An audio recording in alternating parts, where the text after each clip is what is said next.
അങ്ങനെ തുലാപ്പത്ത് കഴിഞ്ഞു. ഇനി വടക്കൻ മലബാറുകാർക്ക് തെയ്യാട്ടക്കാലം. അമ്പലങ്ങളിലും കാവുകളിലും ചിലമ്പൊലിയും അസുരവാദ്യങ്ങളുടെ മുഴക്കവുമായി ഇനി തെയ്യങ്ങൾ ഉറഞ്ഞാടും. തുലാവം 10-ന് നാട്ടിലെ ചില തറവാടുകളിൽ പൊട്ടൻ തെയ്യത്തിന് വീത് നേർച്ച നടത്താറുണ്ട്.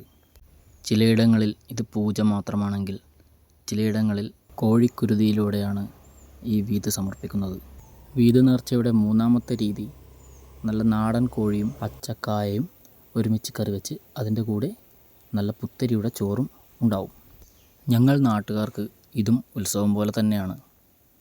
എല്ലാ കുടുംബങ്ങളിലെയും ആൾക്കാർ ഒരുമിച്ച് കൂടി ഒരുമിച്ചിരുന്ന് ഭക്ഷണം കഴിച്ച് ഒന്നിച്ച് പിരിയുമ്പോഴുള്ള ആ ഒരു സുഖം അതൊന്ന് വേറെ തന്നെയാണ്. എൻ്റെ നാട്ടിൽ 2 തറവാടുകളിലാണ് വീത് നേർച്ച നടത്താറുള്ളത്.